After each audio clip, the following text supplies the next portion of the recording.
ब्रह्मा बाणों को शोभित करने वाले पुष्प सहला रहे थे, कमल, अशोक, आम और मल्लिका। फिर वे ईख से बने धनुष और मधुमक्खियों से निर्मित प्रत्यंचा को सहलाने लगे। फिर वे मुस्कुराकर बोले, कामदेव, तुम इन फूलों को कांतियुक्त कैसे रखते हो? प्रेम के देवता ने हाथ जोड़कर कहा, मैं कुछ नहीं करता परमपिता, इसका कारण आप हैं। आपकी जीवनदायी ऊर्जा जिसने मुझे बनाया है मेरे बाणों को जीवंत रखती है। क्या तुम जानते हो कि तुम मेरे शरीर के किस अंग से उत्पन्न हुए हो? आपके वक्ष से। हाँ, इसलिए तुम्हारा प्रधान भाव प्रेम है। तुम मेरे हृदय से प्रकट हुए हो ताकि तुम दूसरों के हृदय में प्रवेश कर सको। यही मेरे लिए सर्वोच्च आनंद है। मेरे धनुष की झनकार, प्रेम की प्रथम बहार। जब मेरा बाण किसी को घायल करता है, वह भावना उस व्यक्ति के भीतर फूल की पंखुड़ियों की तरह उभरती है। वह उसे मिलन की ओर ले जाती है, जहाँ से नई सृष्टि का उदय होता है। और जब भी ऐसा होता है, मैं आप यानी परमपिता बन जाता हूँ। मैं ब्रह्मा हो जाता हूँ। तुम्हें यह कार्य फिर से करना होगा। मुझे प्रसन्नता होगी, किंतु मेरा लक्ष्य कौन है? मेरे बाण किसी के भी हृदय को बीन सकते हैं। क्या ये बाण महादेव के हृदय को बीन सकेंगे? कामदेव घबरा गए। उनका चेहरा मुरझाने लगा, गला सूख गया। वह सती की मृत्यु और शिव की पीड़ा के बारे में कहने लगे। परमपिता, महादेव ने आपको कामुकता प्रदर्शन के लिए दंडित किया था। अब आप उन्हीं के भीतर काम का संचार करना चाहते हैं। ब्रह्मा ने कामदेव को तारक को मिले वरदान और आदि शक्ति के पुनर्जन्म के बारे में बताया। आदि शक्ति का पुनर्जन्म हो गया है? हाँ काम, वे 3 बहनें थीं। पहली बहन कुटिला बहुत अहंकारी थी, तो मैंने उसे नदी बन जाने का शाप दिया। दूसरी रागिनी अत्यधिक दुर्बल थी, इसलिए उसे संध्या बन जाने का शाप दिया। परंतु तीसरी बहन आदि शक्ति का अवतार है। उनका नाम क्या है? पार्वती। ब्रह्मा ने दूर किसी स्थान की ओर संकेत करते हुए कहा, वे महादेव के ध्यान में लीन हैं। काम, केवल तुम ही महादेव को ध्यान से बाहर ला सकते हो। तुम्हें उनके भीतर वासना का संचार करना होगा। उनके मन में पुनः प्रेम जगाना होगा। कुछ समय पहले ही पार्वती ने शिव की भक्ति और तपस्या आरंभ की थी। हिमालय राज हिमवंत और उनकी पत्नी मैना से जन्मी राजकुमारी पार्वती उन्हें पीछे छोड़ आई थी।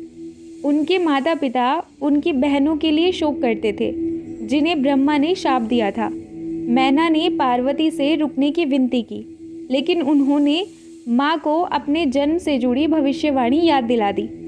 आप क्या भूल गई हैं कि नारद मुनि ने मेरी जन्म कुंडली देखकर क्या कहा था?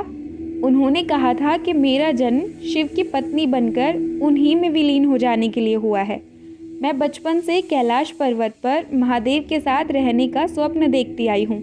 शिव ही मेरी नियति हैं और मुझे उसी मार्ग पर रहना है। आप शोक मत कीजिए माँ, मुझे आशीर्वाद दीजिए कि मैं अपने अस्तित्व का अर्थ जान सकूं। हिमालय पर्वत पर जाकर पार्वती ने शिव की उपासना आरंभ कर दी। कामदेव उनकी ओर देख रहे थे।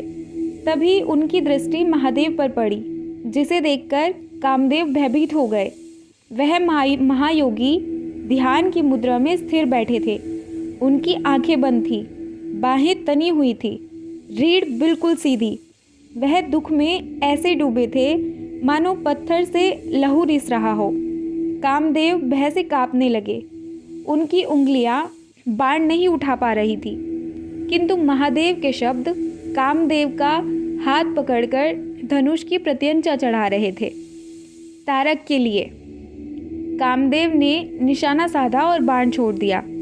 बाण जैसे ही शिव की ओर बढ़ा, मधुमक्खियां गुंजार करने लगी और पक्षी गुनगुनाने लगे। सुगंधित बयार महादेव के केश सहलाने लगे। उसने महादेव के नथुनों से प्रवेश करके इंद्रियों को सिक्त कर दिया। कामदेव के प्रभाव से वसंत प्रकट हो गया था, मिलन की ऋतु, प्रकृति में संभोग का समय। कामदेव का बाण भगवान शिव के हृदय में उतर गया।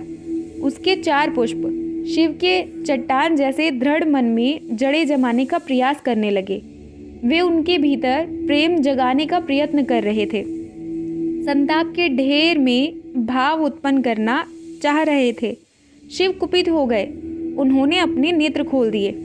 फिर उन्होंने तीसरा नेत्र भी खोल दिया। उनके तीसरे नेत्र से नारकीय ज्वाला निकली, जिसने कामदेव को भस्म कर दिया। सारे पक्षी और फूल जल गए। ब्रह्मांड थर्रा उठा। कामदेव का बाण नष्ट हो गया। उसने शिव में उत्तेजना को न जगाकर विस्फोट उत्पन्न कर दिया था। कैलाशनाथ अत्यधिक क्रोधित थे। आग की लपटों ने वसंत को झुलसा दिया। भोग के बाण ने शिव के योग में बाधा डाली थी और उनकी ज्वाला अब कामदेव के रोम रोम को जला रही थी। यह आपने क्या कर डाला? ब्रह्मा विलाप करने लगे। वे दौड़ते हुए शिव के पास आए। अन्य देवता भी प्रकट हो गए और कामदेव के भीषण अंत पर शोक मनाने लगे।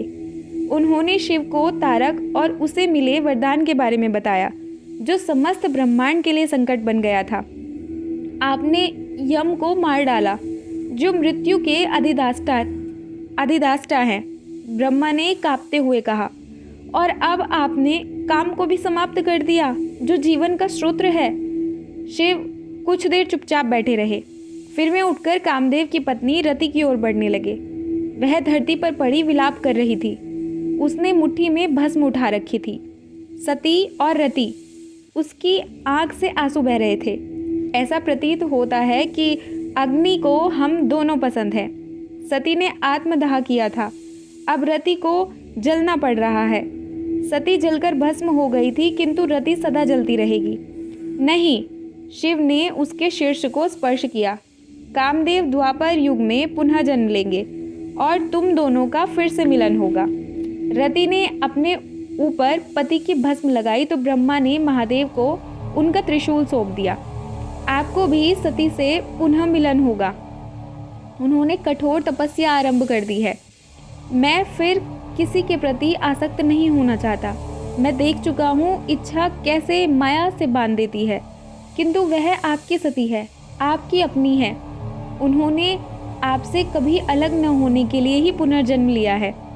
आपने मुझे सृष्टि की रचना का मंत्र दिया था और अब आपकी संतान ही इसकी रक्षा कर सकती है।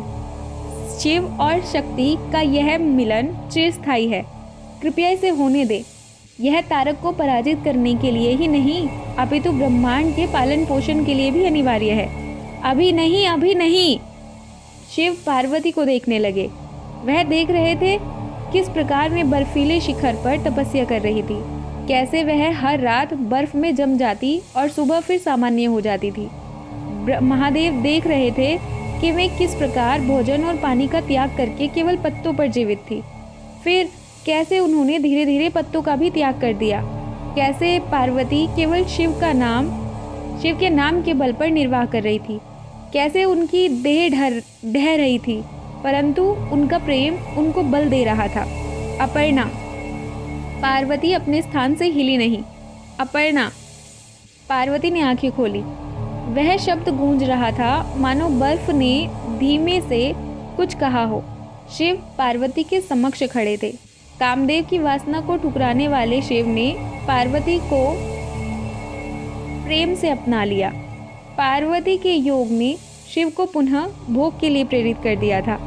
शिव ने पार्वती को ऐसे दुलारा कि उनकी क्षुधा पूर्णतः शांत हो गई। अपर्णा? पार्वती ने पूछा। हाँ, आप अपर्णा हैं, यानी वह जिसने पत्ता का भी त्याग कर दिया था। परंतु स्वामी, मेरे माता पिता ने मेरा नाम पार्वती रखा था। पार्वती, सती, अपर्णा, उमा। शिव ने उन्हें गले लगा लिया। यह सब आप हैं और यह सब मेरी हैं।